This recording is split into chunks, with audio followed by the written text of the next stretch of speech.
dia de aulas ao vivo. Vamos lá?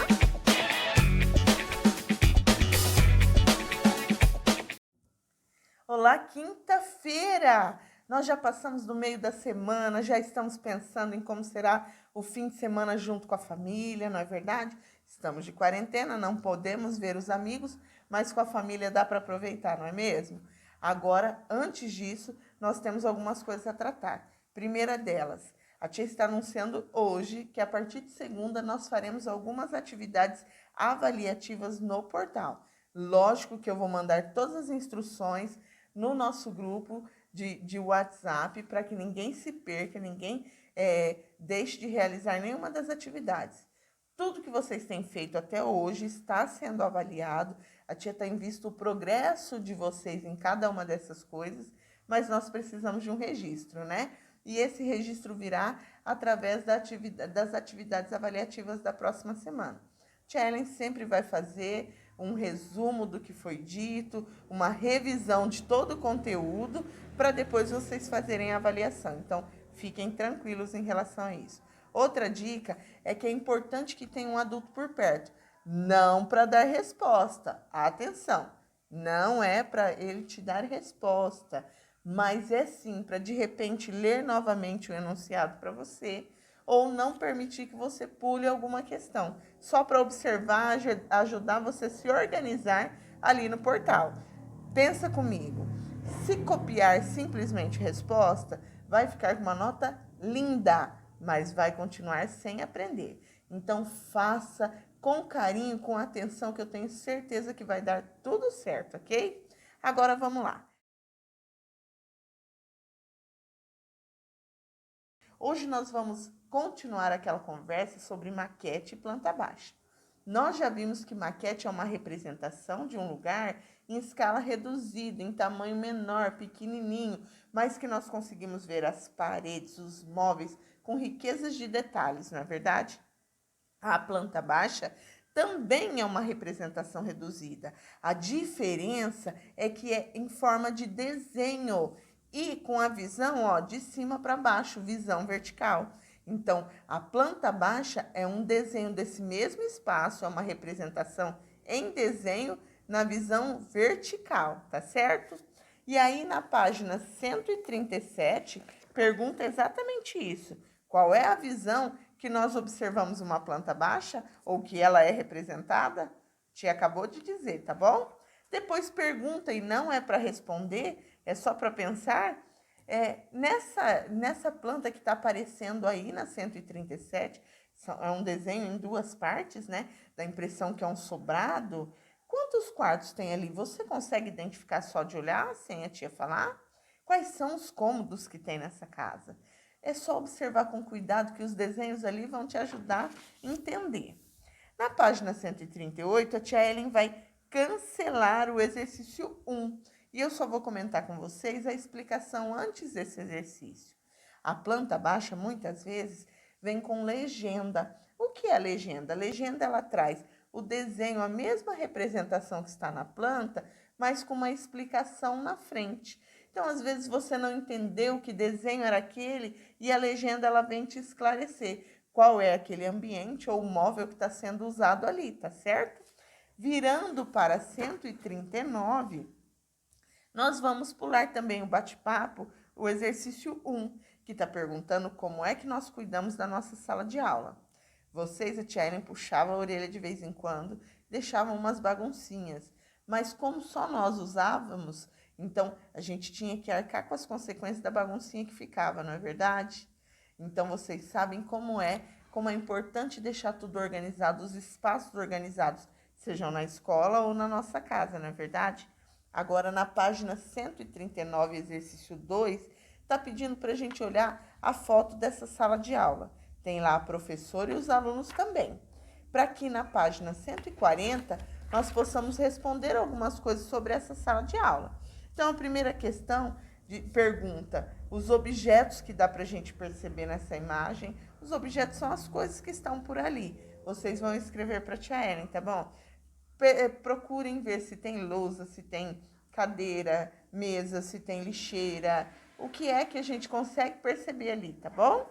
Depois, quantos alunos há nessa sala? Vai ter que contar aluno por aluno, não é verdade? Letra C. Você vai preencher as informações corretas. Na segunda, nós não fizemos assim, da nossa sala de aula, lá na foto da nossa sala de aula, onde ficava a carteira da professora, onde ficava a lousa, a porta, nós não fizemos isso, respondemos sobre isso. Hoje é dia de responder sobre essa sala de aula que aparece na 139. Chegando na 141, a única atividade que nós realizaremos é o exercício 2, tá certo? Que ele está pedindo para a gente observar um cômodo da nossa casa. Por exemplo, se eu quero observar e descrever a minha cozinha, então eu vou dizer tudo que eu encontro ali. Eu encontro geladeira, fogão, liquidificador, pia, mesa, cadeira. Tudo que eu for olhando para a minha cozinha, eu vou escrever ali. É essa atividade que a número 2 pede, letra A, tá certo? Vocês vão colocando o que vocês observarem no cômodo que vocês escolherem, tá bom? Só essa atividade no exercício 2. Lá no plural, aí sim, a tia Ellen vai colocar outras questões relacionadas à planta baixa. Qualquer coisa, voltem no vídeo para fazer um belo trabalho, ok?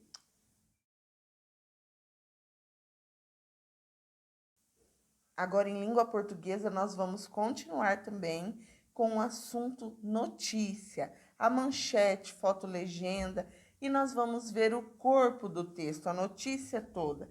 Vamos começar a ver isso na página 52. A tia Ellen vai ler a notícia e eu preciso que você me acompanhe, prestando bastante atenção. Abril, o mês do livro. Se você é do tipo que tem sempre um livro na mochila, debaixo do braço, na cabeceira da cama ou até mesmo no aplicativo do celular, apenas esperando o próximo capítulo a ser lido, precisa saber que abril é para lá de importante. Dê só uma olhada em tudo que se comemora nesse mês. 2 de abril, Dia Internacional do Livro Infanto-Juvenil. A data foi escolhida para homenagear o escritor dinamarquês Hans Christian Andersen, nascido neste dia em 1805.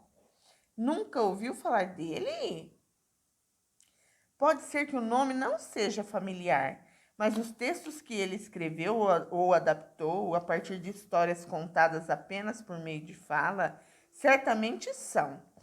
Andersen publicou A Pequena Sereia, Patinho Feio, Soldadinho de Chumbo, entre tantos outros. Aí vem a reticências. Lembra que a tia falou que reticência significa que tinha mais um pedacinho da história, mas que foi pulado porque não era tão importante nesse momento, tá bom? 18 de abril, Dia Nacional do Livro Infantil.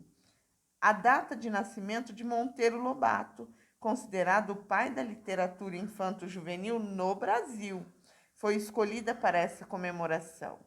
Se estivesse vivo, o autor teria acabado de completar 137 anos. Aí, do ladinho direito, nós temos uma foto-legenda.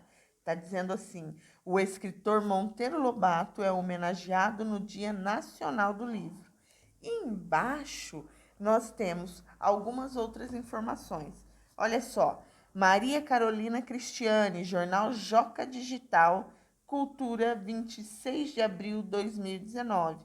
Aí está falando que está disponível na internet. Esse endereço HTTPS são endereços na internet, endereço digital, tá bom?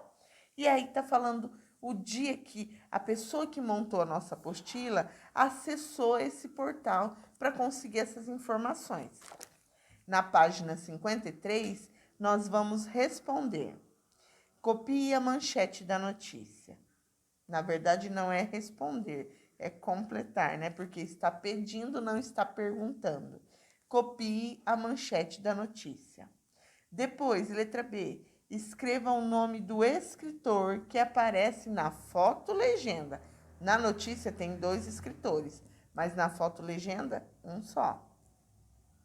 Exercício 2 tem uma outra notícia. Dia do apicultor. Conheça essa profissão. Você já se perguntou como o mel é produzido até chegar à sua casa? Para que esse e outros produtos, como própolis, um líquido com gosto parecido com o mel, possam ser consumidos, é necessário que alguém cuide das abelhas, animais responsáveis por fabricá-los. Esse profissional é chamado apicultor e em 22 de maio é comemorado o dia dele. Nós estamos chegando no 22, né? Hoje é dia 20. Logo nós vamos comemorar o dia do apicultor, aquele que tem coragem de trabalhar com as abelhas, não é verdade? Letra A está pedindo para contornar a manchete. Então, nós vamos bater nessa tecla do que é manchete para você não esquecer. Manchete é o título da notícia, não é verdade? Letra B. Descreva a imagem que acompanha a notícia. Você pode dizer apicultor tratando das abelhas, retirando o mel, homem colhendo mel, o que você quiser. Cada um vai dar a legenda que bem entender para essa fotografia. E para concluir, na 54, nós vamos escrever uma frase. Olha só, nós vamos escrever uma frase para cada significado das palavras aí. Lembra que a gente falou que mesmo que a palavra tenha o mesmo som, um som bem parecido, mas quando ela é escrita de uma outra forma, ela pode ter um significado super diferente. Então, mesmo com um som parecido, o seu significado pode ser muito diferente. Olha lá, letra A. Abril é o mês de abril, né? O que você pode falar sobre o mês de abril? Agora, abril, de abrir uma caixa, abrir a porta. O que você pode falar sobre isso? Mel, mel de comer. Eu sou professora. Sol. Então, vocês vão observar essas diferenças e colocar em frase. Não é o significado, é usando essas palavras. Tá certo? Como a tia Ellen fez agora. Eu sou professora. Ou, meu filho abriu a porta da geladeira. E assim por diante. É isso por hoje. Beijo, queridos. Já vão se preparando para as atividades avaliativas da próxima semana. Estudem bastante. Até!